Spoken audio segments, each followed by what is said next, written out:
যুবতী under pant পরে ছুটছে। কি হলো ভাই?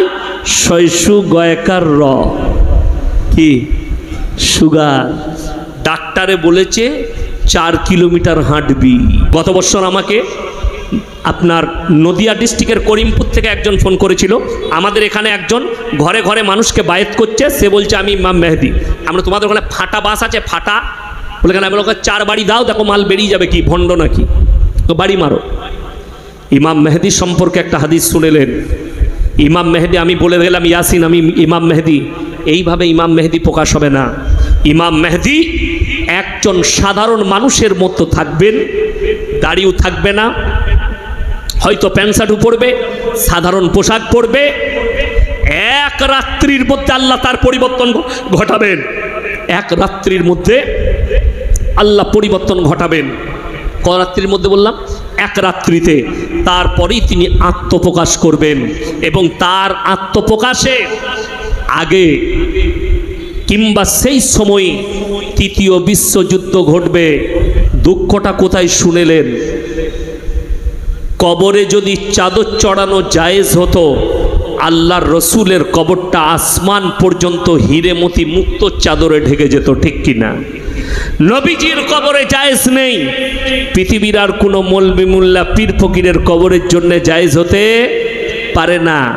আল্লাহর রসুলের কবরে সিজদা নেই, পৃথিবীর আর কোনো মৌলবি মোল্লা পীর ফকিরের কবরে সিজদা চলবে না। হাই সাহেব সিজদা দিয়েছিলেন নবীজির মাজারে? না, মাথাটা ফাটিয়ে দেবে বেরিয়ে পুলিশে। নাম্বার 3, আল্লাহর রসুলের কবরে ভালো মন্দ চাইতে পাবে না, পৃথিবীর আর কোনো মৌলবি মোল্লা পীর ফকিরের কবরে ভালো মন্দ চাওয়া যাবে না। চলুন দুঃখের সঙ্গে বলি, এই দেখবেন আমাদের হিন্দু ভাইদের একটা বড় উৎসব আছে, দুর্গা উৎসব, আছে না নাই?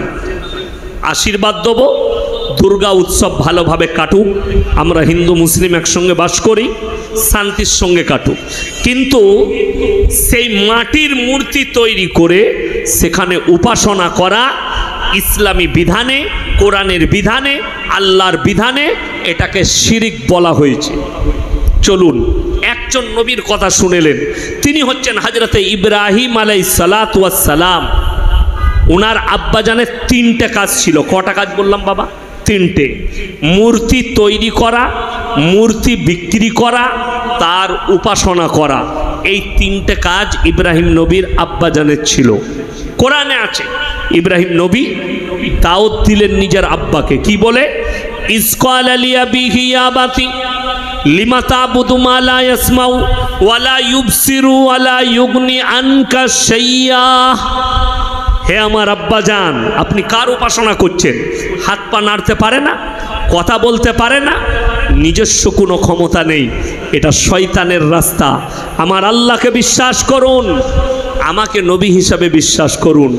তার আব্বাজান ইব্রাহিম নবীর আল্লাহকে মেনে নেয়নি।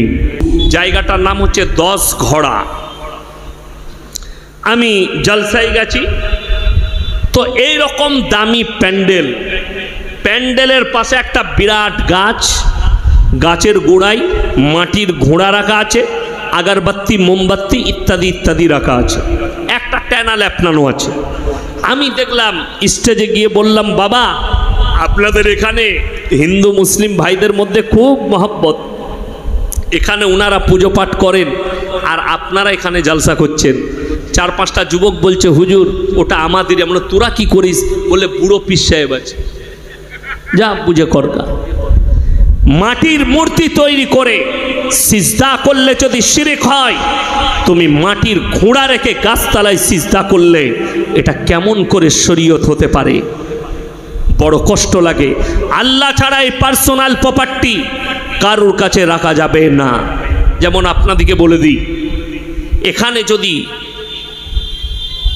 ফুরফুরা শরীফে যারা যান 21, 22, 23 3 দিন ইসালে সওয়াব, কালকে যদি কারোর কাছে কোনো হুজুরের নম্বর থাকে বলবেন ইয়াসিন সাহেব এসেছিল। আর যদি মনে হয় যে এই হুজুর আমার চ্যালেঞ্জকে কেটে দিয়েছে, আমি তার বাড়িতে যাব, আমাকে ডাকবেন। দাদা হুজুর পীর কেবলা রহমতুল্লাহ আলাই নিজের ওসিয়ত নামায় লিখেছেন, মেয়েদের মাজারে যাওয়া হারাম। এটা দাদা হুজুরের ওসিয়ত নামায় লেখা আছে, ওই জন্য মেয়েরা যেতে পায় না। শুনেলেন, মেয়েদের মাজারে যাওয়া হারাম। শুধু এরা নয়, ইনি নয়, আরও একজন বড় মৌলবি আহমদ রাজা বেরেলভি, কিতাবের নাম ফতোয়ায়ে রিজভিয়া, খণ্ড নম্বর 24, পৃষ্ঠা নম্বর 497, সেখানে লিখেছেন মেয়েদের মাজারে যাওয়া তো দূরের কথা, নিয়ত করাটাও হারাম। কি করাটা বললাম? নিয়ত করাটাও হারাম।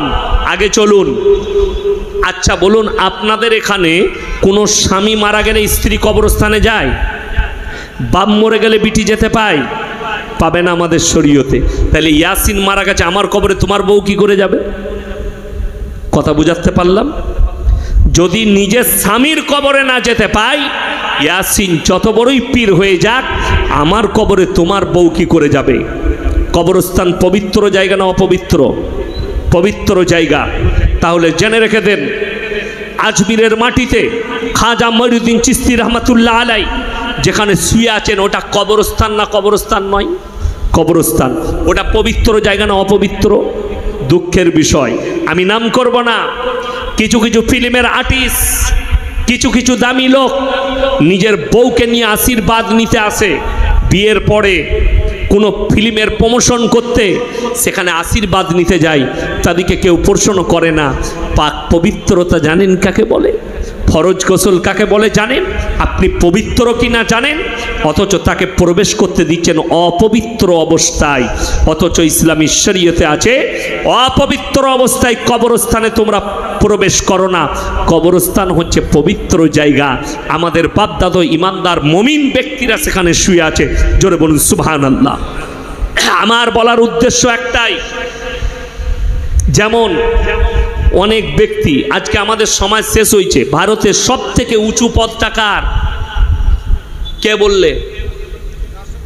না, আমাদের ভারতে উঁচু পদ রাষ্ট্রপতির নয়, প্রধানমন্ত্রীর নয়, কোনো মুখ্যমন্ত্রী নয়, সব থেকে উঁচু পদ হচ্ছে বাবাদের, যাদের পায়ে আর মাথা ঠুকে। আমাদের দেশটায় দুজনের যদি লাগাম লাগানো হয়, এক মুসলমানদের বাবা আর এক আমার অমুসলিম ভাইদের বাবা, এদের লাগাম লাগাও, দেশে শান্তি চলে আসবে। বড় কষ্ট লাগে, আমি কেউ নাম করে বলিনি, দুঃখটা বলে দিই। কোথায় ছেলে হচ্ছে না? মুসলমান ছেলে নেবে কোথায়? ভণ্ড বাবার কাছে ছেলে নিতে গেছে। সে বলছে আমার তাবিজে বেটা ছেলে হয়, খোঁজ নিয়ে দেখুন হারাম করে একটা বেটা নেয়। এই আমাদের তাবিজে বেটা ছেলে হলে, তাবিজে বেটা ছেলে হলে পঞ্চায়েতগুলো কাদের দখলে হতো? হুজুরদের দখলে। এই 4টা বিয়ে করা জায়েজ আছে না নেই? আছে। আমরা 4টা বউ রাখতাম, 10 বছরের 4 10-এ 40টা বেটা। লাঠির জোর কার? 40টা মানেই লাঠির জোর গ্রামে আমার, পঞ্চায়েত আমার দখলে, কত বললেই মার খাবি। ওগুলো তো আমাদের দখলে হতো। আমি ইয়াসিন, আমার 2টো বিটি হয়েছে, আবার জানি না আল্লাহ কি দেবে তা ঠিক নেই, আল্লাহর ইচ্ছা। আর আপনি বলছেন না না, কলকাতায় এমন এমন জ্যোতিষী বেরিয়েছে। আমি এক মালকে ফোন করলাম, মুসলিম জ্যোতিষী। আমি বললাম আচ্ছা হুজুর, সূরা ফাতিহাটা একটু শোনাবেন। সে তো টুলু কালারে আমার নামটা দেখে নিয়েছে মালটাকে, হয়তো আমার ফটোও পেয়ে গেছে। তো সে বললে কেন শোনাবো? আমি বললাম তুমি জ্যোতিষী, মানুষের রোগ ভালো করছো, তাবিজ দিচ্ছ, সূরা ফাতিহাটা শোনাবে না? শুনবেন। তার সূরা ফাতিহা কি? আমার কাছে রেকর্ডিং আছে। মা বোন তুলে গাল দিল আমাকে, এটা হচ্ছে তার সূরা ফাতিহা। বাস্তব বলছি। আর সমাজ এদের কাছে ছুটে, আমি অবাক হয়ে যাই। শিক্ষিত লোক, এমএসসি বিএসসি বিকম, হাওড়া স্টেশনে নেমে হাত দেখাচ্ছে, দেখো আমার ভবিষ্যৎটা কেমন। আরে বাপ, তোমার ভাগ্য খারাপ যাচ্ছে, বিবির সঙ্গে ঝামেলা চলছে। দেখলে সারা প্রত্যেক দিন রাতের বেলায় বউয়ের সাথে ঝগড়া। তাহলে ঠিকই বলেছে, ভাগ্য একটু গোলমাল যাচ্ছে, প্রমোশন আটকে আছে, কি করতে হবে? বললে এই পাথরের আংটি পরলে তোমার ভাগ্য ফিরে যাবে। একবারও কেউ এদিকে বলে না যে তুই যে হাওড়ার স্টেশনে ছিঁড়া চটে বসে আছিস, এই পাথরের আংটিটা তুই পরে দে, কাল থেকে মমতা খালার পাশে থাকবি। কথাটা বুঝতে পারেননি? ও হারাম করে নিজের ভাগ্য ঠিক নেই, ছিঁড়া চটে বসে আছে, খেতে পাই না। ওদের কপালে কি জুটে জানেন? আরে আমি এসে কি খেয়েছি বলবো না, পরোটা ছিল ইত্যাদি ইত্যাদি। কি বুঝলেন? আপনি যদি রাতের বেলায় গিয়ে বিবিকে বলেন জলসা শুনে এসছি, বেশ ভালো লাগছে না, দুটো গরম গরম গাওয়া ঘিয়ের পরোটা করো তো, সুন্দর পরোটা করে দিবে। আর ওই তাবিজওয়ালা মালকটা হাওড়ার স্টেশনে বসে থাকে, হাওড়ার পাড়ে বসে থাকে, বাস স্ট্যান্ডে বসে থাকে, এদের কপালে কি জুটে জানেন? কি? ওই যে রাজুদা 3টে পরোটা, আনলিমিটেড তরকারি, একটা পেঁয়াজ, একটা কাঁচা লঙ্কা, এইটা খেতে পায় ওরা। আর আপনার ভাগ্য পরিবর্তন করবে? আল্লাহর কসম করে বলে যাচ্ছি, যারা চষি থেকে হাত দেখাবে ভাগ্যের জন্যে, সঙ্গে সঙ্গে তারা বেঈমান হয়ে যাবে, কাফের হয়ে যাবে। কালমা পড়ে মুসলমান হতে হবে, তাদেরকে ঈমান আনতে হবে। কেউ হাত দেখাবেন না। ভবিষ্যতের মালিককে, সব কিছু কে জানেন? আল্লাহ। কোরআনে আছে সূরা আল ইমরান প্রথম পৃষ্ঠা, ইন্নাল্লাহা লা ইয়াখফা আলাইহি শাইউন ফিল আরদি ওয়ালা ফিস সামা। আসমান আর জমিনের মধ্যে যা কিছু আছে, কোন জিনিসটা আমার আল্লাহর কাছে গোপন নেই। আমি আল্লাহ সব জানি। জোরে বলুন সুবহানাল্লাহ। কেউ যদি বলে আমার পানি পড়ায় ছেলে হয়, আমার তাবিজে ছেলে হয়, তার কানটা মুচুড়ে দেখান। সূরা আল ইমরান প্রথম পৃষ্ঠায় আছে, ওয়াল্লাযী ইউসাউবিরুকুম ফিল আরহামি কাইফা ইয়াশা লা ইলাহা ইল্লা হুয়াল আজিজুল হাকীম। হে আমার নবী, পৃথিবীর মানুষকে বলে দাও, মায়ের গর্ভে বাচ্চা দান করি আমি আল্লাহ, আমার ইচ্ছা মতো, আমি কারো পরামর্শে কাজ করি না। জোরে বলুন সুবহানাল্লাহ। আল্লাহ নিজের ইচ্ছা মতো দান করেন। যেমন অনেক মানুষ আছে, মায়েরা ভালো করে শুনবেন, যে মায়েদের কাছে কানের আওয়াজ পৌঁছাচ্ছে, মেয়েরা আপনারা, ছেলের একটু শরীর খারাপ, ওহো বাবা আমার ছেলে ভালো হয়ে গেলে তোমার নামে একটা ছাগল দেব। বাবার নামে ছাগল, মাজারের নামে ছাগল, মুরগি, মাজারে মুরগি, বাবার নামে মুরগি, রওজার নামে মুরগি। কোরআন শুনেলেন, পুজোর প্রসাদ, এটা কি মুসলমানদের খাওয়া যাবে? হারাম। কেন হারাম? কেন হারাম? এইটাই জানার আছে। আমার খুব মনে পড়ে, আমি তখন তালবিলিম, আমার আব্বাজি মোল্লা শওকত আলী মাজাহিরি, ওনার সাথে আমি এক জায়গায় জলসায় গিয়েছিলাম, বর্ধমান জেলায় রামদাসপুর বলে নাম। একজন মেদিনীপুরের বক্তা ছিলেন, মারা গেছেন, মুসলিম বক্তা আব্দুর রাজ্জাক রাত মেদিনীপুরি, তিনি মারা গেছেন, আল্লাহ জান্নাতি করুক, বলুন আমিন। তো তিনি বক্তব্য দিচ্ছিলেন, দিতে দিতে লাস্ট পয়েন্টে বললেন, মুসলমানদের জন্যে পুজোর প্রসাদ এই জন্যে খেতে নেই, তাতে গোবর আর মুতের ছিটে দেয়, দেয় কিনা সেটা আমি জানি না, সেটা তারাই ভালো জানবে। এখন তার বক্তব্য, তো আমার আব্বাজি রুখে দিলেন, দাঁড়ান, আপনি বললেন ছিটে দেওয়ার কারণে খেতে নেই, তাহলে ওপরের মালগুলো তুলে ফেলি দিলে তলারগুলো তো খাওয়া যাবে। তিনি ফেঁসে গেলেন, বললেন আমি তো হুজুর জানি না। বলে তাইলে চুপচাপ বসে শুনেন আমার দুটো কথা। কোরআনে আছে সূরায়ে বাকারা, কোন সূরা বললাম? সূরায়ে বাকারা। ইন্নামা হাররামা আলাইকুমুল মাইতাতা ওয়াদ-দামা ওয়া লাহমাল খিনজির ওয়া মা উহিল্লা বিহি লিগাইরিল্লাহ। প্রবাহিত রক্ত, মরা জন্তুর মাংস, শুয়োরের মাংস এবং আল্লাহ ব্যতীত অপরের নামে উৎসর্গিত জিনিস তোমাদের জন্য হারাম করা হয়েছে। আপনার ছেলে, আপনি নিয়ত করেছেন আমার ছেলে মাধ্যমিকে ফার্স্ট ডিভিশন পাবে, আমি আল্লাহর রাস্তায় একটা গরু কুরবানি করে এতিম মিসকিন গরিব গুরবকে খাওয়াবো, খুব ভালো নিয়ত। আমার ছেলে ফার্স্ট হলে মসজিদে একটা কোরআন দেবো, আমার ছেলে ফার্স্ট হলে তালবিলিম দিকে খাওয়াবো, খুব ভালো কথা। কিন্তু কেউ যদি নিয়ত করে আমার ছেলে যদি মাধ্যমিকে ফার্স্ট হয় আমি মকদুম বাবার নামে একটা ছাগল দেবো, আমার ছেলে ফার্স্ট হলে অমুক মাজারের নামে ছাগল দেবো, অমুক গাছের নামে ছাগল দেবো, সেটা যদি 1000 বার বিসমিল্লাহ বলে জবাহ করা হয় মুসলমানের জন্য বৈধ হবে না, একদম হারাম। আল্লাহ ছাড়া কারুর নামে মান্যত করা চলবে না। চলুন, এই শিরক, ছোটখাটো শিরকগুলো আমার মা বোনেরা কত বেশি করে। এই গত 2 বছর আগে আমার দূর সম্পর্কের আত্মীয় বিয়ে দিতে এসছে, বিয়ের দিন ঠিক করতে এসছে আমার গ্রামে। বলে হুজুর আপনি চলে আসুন আপনার গ্রামে, আমার ছেলের বিয়ের দিন ঠিক করব। আমি বললাম বাবা এখন তো মাদ্রাসায় আছে, এখন যাব না, আসরের পরে যাব। আমি আসরের পরে গেলাম। তো আমাদের দেখবেন দেশে একটা রেওয়াজ আছে, মেহমানকে আমরা যখন চা দিই দেখবেন চায়ের সঙ্গে ডিম সিদ্ধ দেয়, দেয় না দেয় না? ডিম সিদ্ধ দেয়, বিস্কুট দেয়, চানাচুর দেয়, পাঁপড় দেয়। তো আমি মেয়ের বাড়িতে গেছি, ওরা দেখছি চানাচুর দিয়েছে, বিস্কুট দিয়েছে, ডিম দেয়নি। আর আমি একটু ডিম ভালোবাসি, আমি মনে মনে করলাম আল্লাহ ভুলে গেছে না কিনে নি। যাই হোক, এখানে দুটো মারাত্মক ঘটনা ঘটল, দুটোই শিরক, দুটোই আল্লাহ বিরোধী। এটা ঘটে গেল, আমি মনে মনে রেখে দিলাম। 2 নম্বর, ছেলের বাপ বললে হুজুর কবে ডেট করব? আমি বললাম ভাই ফাল্গুন মাসের প্রথম সপ্তাহে শনিবার বিয়ে, রবিবার অলিমা, আর সোমবার মেয়ে জামাইকে নিয়ে আসবে। ছেলের বাপ বলছে হুজুর বাইরে থেকে আসি। আমি ড্রাইভারকে বললাম বাইরে কোথায় গেল দেখতো। ও তো বাইরে গিয়ে বড় মুফতি সাহেবকে ফোন লাগিয়েছি। বড় মুফতি সাহেবকে, ওর বউ, ওর থেকে বড় মুফতি কেউ আছে ঘরে? সমাজে ওর থেকে বড় মুফতি কেউ নেই।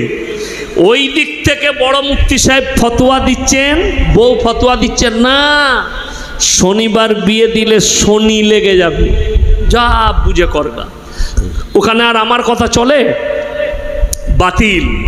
সোমবার বিয়ে, মঙ্গলবার অলিমা।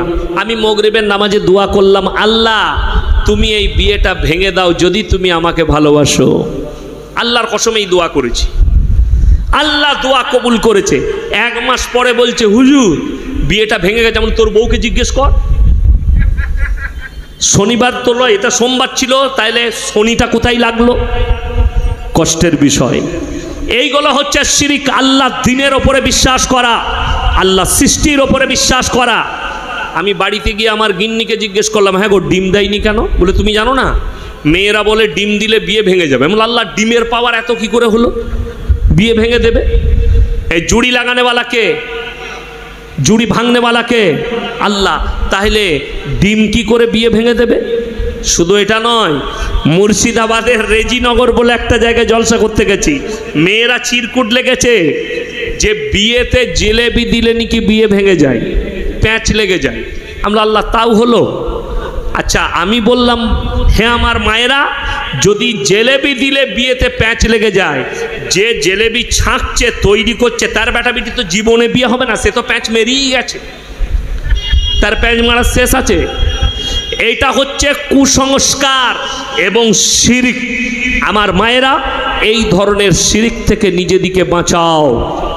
সবাই নিজেদিকে হেফাজত করব, বলুন আমিন। ওই জায়গা থেকে সরিয়ে নিয়ে আসুন। আল্লাহর কাছে সব থেকে নিকৃষ্ট পাপ শিরকের পাপ। আল্লাহর যে ক্ষমতা, সেই ক্ষমতা আর কারুর আছে? আর কারুর ভাবা? আপনি ডাক্তার দেখিয়েছেন, ডাক্তার ওষুধ দিয়েছে, আপনি সুস্থ হয়েছেন, দেখবেন সচরাচর আমাদের বলে কি করে ভালো হলি তুই জানি না? কলকাতায় হ্যাঁ এমরিতে একটা ডাক্তার দেখালাম, সে আমাকে ভালো করে দিল। ডাক্তার ভালো করলো তোকে? বলতে হবে অমুক ডাক্তারের কাছে গিয়েছিলাম, ওষুধ দিয়েছিল, আল্লাহর কৃপায় আল্লাহ সুস্থতা দান করেছেন। এইটা হচ্ছে সহি ভাষা। আপনার নিয়ত ঠিক আছে, কিন্তু ভাষাটাও শিরকি ভাষা হচ্ছে। আগে চলুন। নাম্বার 2, আল্লাহর কাছে নিকৃষ্ট পাপ। যারা আমার যুবক আছেন, যারা যুবতী আছেন শুনবেন, যাদের বিয়ে হয়েছে, যাদের বাচ্চা হয়েছে, যাদের বাচ্চা হবে, তারা ভালো করে শুনবেন। ওয়ালা তাকতুলু আওলাদাকুম খাশিয়াতা ইমলাক নাহনু নারযুকুহুম ওয়া ইয়াহুম। হে আমার নবী বলে দাও, দরিদ্রতার ভয়ে তোমরা তোমাদের আওলাদকে কতল করো না। সকলে বলুন, রুজির মালিক কে? রুজির মালিক হচ্ছেন একমাত্র আল্লাহ রব্বুল আলামিন। তো রুজির মালিক যদি আল্লাহ হয়, তাহলে আপনি কেন আল্লাহর কুদরতের উপরে কুদরতি করতে যাচ্ছেন? বুঝতে পারেননি আমার কথাটা? ইহুদি নাসারাদের একটা বহুত বড় প্রচার, যেটা পৃথিবীর বুকে প্রাধান্য পেয়েছে, সেটা হচ্ছে ছোট পরিবার সুখী পরিবার। সেদিন আমি কোনো একটা ভারতের দামি লোককে দেখলাম, রাজনীতিবিদ হবে, আমি এই জন্যই নাম লিখছি না, আমি কোনো রাজনৈতিক বক্তা নয়, এখানে ইসলামের আলোচনা চলছে। তো তিনি বলছেন, আজ লোক চাহ রে हमको नौकरी चाहिए, हमको काम चाहिए, हमको मकान चाहिए। तुमको पैदा करने किसने बोला? बच्चा पैदा करने। এটা হচ্ছে তার বক্তব্য। मीडिया के बोलছে कि तुमको भाई बच्चा पैदा करने के लिए किसने बोला?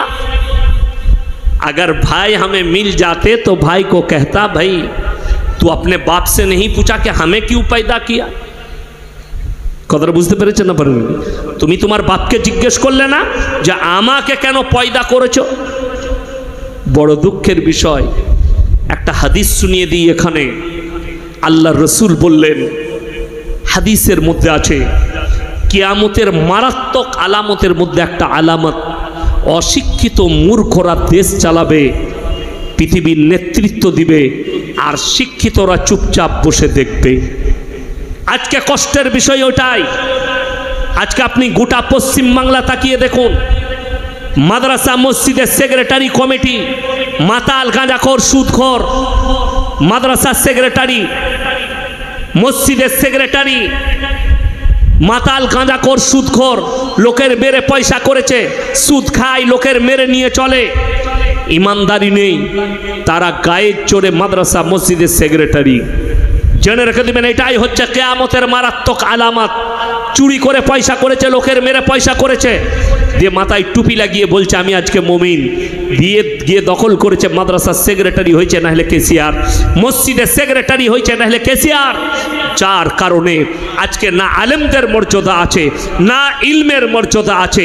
ওই জন্যে বুখারী শরীফের হাদিসে আছে, আল্লাহ যখন আলেমদের বেইজ্জতি হবে, আলেমদের সঙ্গে দুর্ব্যবহার হবে, আল্লাহ ইলমের থেকে আগে বড় বড় আলেমদিকে দুনিয়া থেকে তুলে নেবেন। আমার বন্ধুগণ, আমার ভাই, আমি যেটা বলতে চাইছিলাম, কোরআনে আছে। আমার বক্তব্য যে সমস্ত মুসলিম ভাইরা শুনছেন, যে সমস্ত হিন্দু ভাইরা শুনছেন, দলিত আদিবাসী ভাই যাদের কানে আমার আওয়াজ পৌঁছাচ্ছে, তারা কান খুলে কোরআনের এই ভাষাটা শুনেলেন, আপনার ধারণা পাল্টিয়ে যাবে। আল্লাহ কোরআনে বললেন, পৃথিবীর কোনো নিরীহ মানুষ, কোথাকার বললাম? কোনো ধর্মের নাম বললাম না, আমার আল্লাহ ধর্মের নাম বলেনি। কোন নিরীহ মানুষকে কেউ যদি অন্যায়ভাবে হত্যা করে, সে যেন গোটা মানব জাতিকে হত্যা করলো। কেউ যদি কোনো নিরীহ মানুষের উপকার করে, সে যেন গোটা মানব জাতিকে উপকার করলো। ওই জন্য রাসূলের হাদিস আছে, তোমরা দেখো না কোন জাতের, তোমার বাড়ির পাশে কে আছে এটা দেখো না, সে দলিত হোক, সে হিন্দু হোক, সে আদিবাসী হোক, সে যে ধর্মেরই হোক, সে যদি ক্ষুধার্ত হয় খাবার দাও, বস্ত্রহীন হলে বস্ত্র দাও, বিপদে পড়লে তার পাশে দাঁড়াও। এটাই হচ্ছে রাসূল সাল্লাল্লাহু আলাইহি সাল্লামের আদর্শ। জোরে বলুন সুবহানাল্লাহ। আমার ভাই, আমার বন্ধুগণ, অনুরোধ করে বলছি, আপনার পেটে বাচ্চা এসছে, স্ত্রীর পেটে বাচ্চা, আপনার মনে মনে হলো আমার একটা বাচ্চা আছে, আবার এই বাচ্চাটা এলে আমি একে লালিত পালিত কি করে করব, একে মানুষ কি করে করব। সকালবেলায় ফজরের নামাজ পড়ে আপনার এই চটা এলাকায়, চন্দননগর এলাকায় যদি দেখেন কোনো গাছ আছে, সেই গাছের দিকে একবার তাকিয়ে দেখবেন, গাছের মাথায় যে পাখি বসে আছে, তার বাসায় 5টা ছানা আছে। তাদেরকে রুজির জন্য চিন্তা করতে হয় না, বড় কষ্ট লাগে। আল্লাহ রুজি দান করে। সমুদ্রের তলে বিজ্ঞান বলছে একটা নিমতিমি মাছ 24 ঘন্টায় 100 কুইন্টাল খাবার খায়। কে রুজি দান করে? সমুদ্রের তলে বিজ্ঞান বলছে 3 ভাগ প্রাণী সমুদ্রের তলে আর 1 ভাগ স্থলে। আপনি হিসেব করুন, ওই সমুদ্রের তলে 3 ভাগ প্রাণীকে কে রুজি দান করেন? আমার আল্লাহ রুজি দান করেন। আর তোমার সামান্য একটা বাচ্চা জেনে রেখে দিবেন, যে আসছে সে নিজের রুজি মেপে আসছে। আপনি বাহানা, বাপ বাহানা, মা বাহানা, কাজ বাহানা, ব্যবসা বাহানা, সব কিছু বাহানা। রুজিকে দান করেন আল্লাহ, দান করেন রুজি আল্লাহ, রুজি দান করেন। এই বিশ্বাস আপনাকে আনতে হবে। একটা ঘটনা শুনাই। হযরতে মারিয়াম, নাম শুনেছেন না শুনেননি? এই মারিয়াম কোরআনে যার জিকির করা হয়েছে, এই মারিয়াম হচ্ছে হযরতে ঈসা মাসির মা। ওয়াজকুর ফিল কিতাবি মারিয়াম ইদিন তাবাদাত মিন আহলিহা মাকানান শারকিয়্যা। কোরআনের তফসিরে আছে সূরা মারিয়ামে, মরিয়ম যখন নিজের পরিবারের কাছ থেকে পূর্ব দিকে এক স্থানে নিজেকে পর্দা করে নিল। খুব ভালো করে শুনবেন, আমি রুজির মালিক কেমন আল্লাহ এটা বুঝাবার লেগে এটা বলতে হচ্ছে। নিজেকে পর্দা করে নিল। ফাত্তাখাযাত মিন দুনিহিম হিজাবান ফাআরসালনা ইলাইহা রূহানা ফাতামাসসালা লাহা বাশারান সাওয়িয়া। আমি আমার জিবরিল আমিনকে মানুষ রূপে প্রেরণ করলাম, তুমি গিয়ে সুসংবাদ দাও পুত্র সন্তানের। হযরতে মারিয়াম যখন তিনি গর্ভবতী, সেই বন্দি কামরার ভেতরে জান্নাত থেকে খাঞ্চা করে খাবার এসছে। জোরে সোরে বলুন সুবহানাল্লাহ। হযরতে জাকারিয়া তিনি জিজ্ঞেস করছেন, ক্বালা ইয়া মারইয়ামু আন্না লাকি হাদা। ওগো মরিয়ম, তোমার এই খাঞ্চায় এত দামি দামি খাবার কোথা থেকে আসছে? হযরতে মরিয়ম উত্তর দিলেন, ক্বালাত মুআমিন ইনদিল্লাহ ইন্নাল্লাহা ইয়ারযুকু মান ইয়াশাউ বিগাইরি হিসাব। আল্লাহ যাকে ভালোবাসেন, যাকে পছন্দ করেন, তাকে বেশুমার রিজক দান করেন। কোথা থেকে দেব, কেমন করে দেব, আমি আল্লাহ ছাড়া পৃথিবীর কেউ জানে না। যারা রুজির মালিক আল্লাহকে চিনতে পারেননি, সকালবেলায় উঠে গার্ডেন রিচে যেতে হবে, ইডেন গার্ডেনে যেতে হবে, মোহন বাগানে যেতে হবে। সকালবেলায় উঠে যান, 100টা বড় লোক, 100টা কোটিপতি আন্ডার প্যান্ট পরে ছুটছে। কি হলো ভাই? শৈশু গয়কার র কি সুগার। ডাক্তারে বলেছে 4 কিলোমিটার হাঁটবি। সকালবেলায় উঠে বউকে বলছে বিনা চিনির একটা গ্রিন টি দে। গ্রিন টি, এত সুন্দর নাম না? নামটা শুনে মনে হচ্ছে কি জানো নাম, কিন্তু খেতে গেলেই মুখে নিতে মন যাবে না। গ্রিন টি ভালো লাগে? লাগে না। কিসের জন্য ভালো লাগে? সুগার হয়েছে বলে। মালিক সন্ধ্যাবেলায় পুরা রুটি খায়, করেলা ভাজি খায়। তার কাছে যে উস্তাকারের কাছে যারা কাজ করে, সেলাই মেশিন চালায়, কর্মচারী, হোটেলে বসে কাবাব পরোটার চলে, আবার মেশিনে বসে চলছে। ওকে আল্লাহ বলেছে সব খা। কথা বুঝতে পেরেছেন না পারেননি? টাকা থাকলে খেতে পাবে না, মাল থাকলে খেতে পাবে না, আমার আল্লাহ রুজি মাপলে তবে খেতে পাবে। এখানে এতগুলো মানুষ বসে আছেন যাদের মনে মনে হচ্ছে কালকে সকালবেলা আমার বাড়িতে বিরিয়ানি করব, জুম্মার দিন আছে। আল্লাহর কসম, তোমার যদি সকালটা নার্সভূমে হয়, তোমার বিরিয়ানি খাওয়া গেল। তার নাম আল্লাহ। ওই জন্যে 3 মাস আগেকার খবর আমি মোবাইলে দেখছিলাম, প্রশাসন অ্যারেস্ট করেছে, জানি না কোথাকার। 5 বছরের বাচ্চা আছে, একটা বেটা, তার কোলে একটা বাচ্চা মেয়ে হয়েছে, 3 মাসের মেয়ে। মা দুধ পান করিয়ে খাটের মধ্যে ঘুম পড়িয়ে মা রান্নায় ব্যস্ত। বাপ বাড়িতে ঢুকেছে, আরে মেয়ে পয়দা হয়েছে।